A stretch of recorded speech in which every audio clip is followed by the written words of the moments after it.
কোরবানি মাংস ৩ ভাগ করার নিয়ম ইসলামে আছে কিনা? ৩ ভাগ করা অবশ্যই আছে। কোরআনে কারিমে আল্লাহ তাআলা বলেছেন ফাকুলু মিনহা ওয়া আত'ইমু আল কানিআ ওয়াল মু'তার।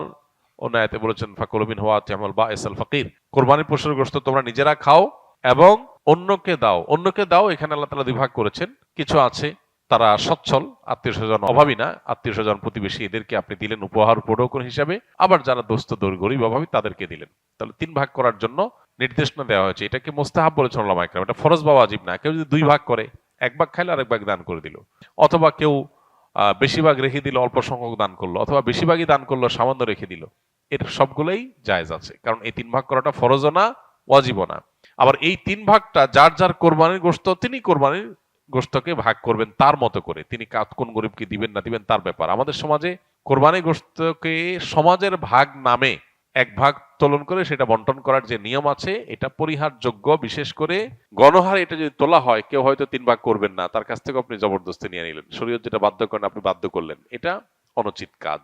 হ্যাঁ, যদি কেউ এরকম উদ্যোগ নেয় যে স্বেচ্ছায় যারা ইচ্ছা তারা দিতে পারেন, আমরা গরিবদের কাছে সুষম বন্টন করে দিব, এটা প্রশংসনীয়। এরকম হতে পারে, স্বেচ্ছায় দেওয়ার ব্যবস্থা থাকলে সেটা ঠিক আছে। কিন্তু বাধ্যতামূলকভাবে সামাজিকভাবে সমাজের ভাগ বলে উঠাই নিয়ে আসা, কেউ নিজের অনিচ্ছা সত্ত্বেও যদি দিতে বাধ্য হয় তাহলে সেটা নাজায়েজ হবে। কারণ নবী সাল্লাল্লাহু আলাইহি ওয়াসাল্লাম বলেছেন লা ইয়াহিল্লু মালু মুসলিমিন ইল্লা বিতিবি নাফসি, কোন মুসলমানের সম্পদ তার মনের সন্তুষ্টি ছাড়া সেটা গ্রহণ করা বা সেটা দখল করা এটা জায়েজ নয়, ভোগ করা জায়েজ না। বিধায় কোরবানির গোশত যিনি কোরবানি দিয়েছেন তাকে আল্লাহ তাআলা দিয়েছেন, এটা তার। সো তার সন্তুষ্টি না থাকলে আপনি সমাজের ভাগ নামে তার কাছ থেকে উত্তোলন করলে সেটা জায়েজ হবে না। তিনি হয়তো তার কোনো আত্মীয় স্বজন গরিব, তাকে একটু বাড়াই দিবেন, আপনার সমাজের ভাগে নিয়ে আপনাদের মতো দিবেন, তো এটা তো তার অধিকার খর্ব করা হলো, এটা উচিত নয়। কত টাকা থাকলে কোরবানি বাধ্যতামূলক? কোরবানি আসলে অনেক ইমামদের মতে ওয়াজিব, সেটা বাধ্যতামূলকই বলা যায়। আবার অনেক ইমামদের মতে কোরবানি করা সুন্নাত। হানাফি মাযহাব অনুযায়ী কোরবানি করা ওয়াজিব। কাদের উপর ওয়াজিব? যাদের কাছে যাকাত ফরজ হওয়ার মতো সম্পদ আছে, সেটা ১ বছর যদি নাও হয়, সম্পদের বয়স যদি ১ বছর নাও হয়, যাকাত দেওয়ার জন্য ১ বছর বয়স হইতে হয় সম্পদের বয়স, কিন্তু কোরবানির জন্য ১ বছর বয়স হওয়া লাগে না। এটা হলো যাকাত এবং কোরবানির মধ্যে পার্থক্য। মূল সম্পদের পরিমাণ সমান। যাকাতের জন্য যে পরিমাণ সম্পদ লাগে, কোরবানি করতেও সে পরিমাণ সম্পদ লাগে। এখন ৮৩ বা ৮৫ গ্রাম, বা আমরা রূপায় ভরিতে বললে ৫২.৫ ভরি রূপার মালিক অথবা রূপা কেনার মতো টাকা কারো কাছে থাকলে তারপরে হজ, তারপরে কোরবানি আবশ্যক বা ওয়াজিব।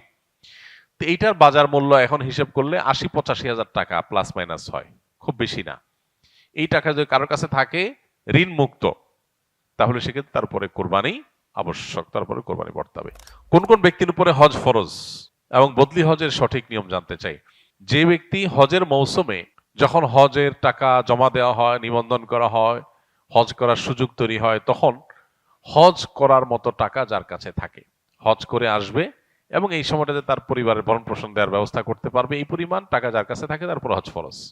একজন নারী, তার জন্য হজ ফরজ হওয়ার শর্ত হলো তিনি তার নিজের এবং একজন মাহরামকে সাথে নিয়ে যাওয়া, হজ করে আসা এ পর্যন্ত ব্যয়ভার বহন করার মতো ক্ষমতা, আর্থিক ক্ষমতা তার থাকলে তখন তার উপর হজ ফরজ। তার মানে একজন পুরুষ আজকালকার যুগে ঋণ মুক্ত যদি ৭ লাখ ৭.৫ লাখ টাকার মালিক হয়ে যায় তার উপর হজ ফরজ। আর একজন নারী তার কাছে যদি এর ডাবল অর্থাৎ ১৪ বা ১৫ লাখ টাকা যদি থাকে তখন তার উপরে হজ ফরজ। তার নিচে থাকলে তার উপর হজ ফরজ নয়। আর বদলি হজের নিয়ম হলো মূল হজ আর বদলি হজ একই রকম, কোনো পার্থক্য নাই।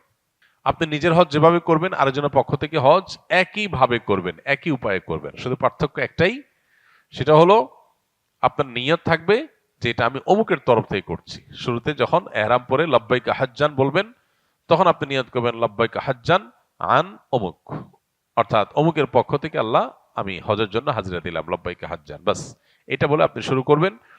বাকি সব কাজগুলো সেম, আপনি নিজে যেরকম করতেন একই রকম।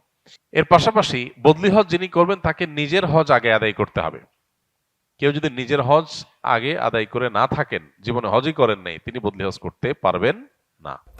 কি কি বৈশিষ্ট্য দেখে কোরবানির পশু ক্রয় করা উচিত? কোরবানির পশু ক্রয় করার ক্ষেত্রে হৃষ্টপুষ্ট, সুন্দর, সুস্থ সবল এটা দেখে কিনতে হবে। পশু যদি ল্যাংড়া হয়, খোঁড়া হয়, কানা হয়, অতিশয় দুর্বল হয়, তাহলে সেক্ষেত্রে সে সমস্ত পশু দিয়ে কোরবানি করা জায়েজ নয় বা উচিত নয়। তাহলে কোরবানির পশু হতে হবে ত্রুটিমুক্ত, দেখতে শুনতে যত বেশি হৃষ্টপুষ্ট হবে তত ভালো। তবে এর চাইতে গুরুত্বপূর্ণ বিষয় হলো আপনি কোরবানি কি গোশত খাওয়ার জন্য করছেন, মানুষকে দেখাবার জন্য করছেন, নাকি আল্লাহর জন্য করছেন, এটা গুরুত্বপূর্ণ। আল্লাহ বলেছেন লা ইয়ানালুল্লাহু লুহুমুহা ওয়ালা দিমাউহা ওয়ালাকিন ইয়ানালুহুত তাকওয়া মিনকুম।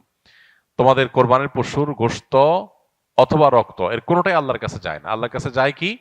তোমাদের অন্তরের ভেতরে থাকা তাকওয়া, যে তাকওয়ার চেতনার ভিত্তিতে তোমরা এই কাজটা করো। বিধায় ওই দিকটাকে আমাদের বেশি মনোযোগ দেওয়া উচিত। কে কত টাকা দিয়ে গরু কিনেছে, ছাগল কিনেছে, জিতলো না হারলো, এগুলো নিয়ে যে পরিমাণ ডিসকাশন আমাদের মধ্যে হয়, আমরা আসলে কে কি উদ্দেশ্যে কোরবানি করছি শুধু আল্লাহকেই দেখাতে চাই না, বান্দার কাছে কোনো ফিডব্যাক আশা করি, এগুলো নিয়ে এরকম ডিসকাশন বা পর্যালোচনা হয় না। একটু কম দাম বেশ দাম হয়ে গেছে, আমাদের অনেক টেনশন হয়, কিন্তু আমরা নিয়তটাতে কোনো ভেজাল হয়ে গেলে সেটা নিয়ে আমাদেরকে দুশ্চিন্তা করতে দেখা যায় না। এজন্য মূল বিষয়টা আমাদের মনোযোগ দেওয়া দরকার।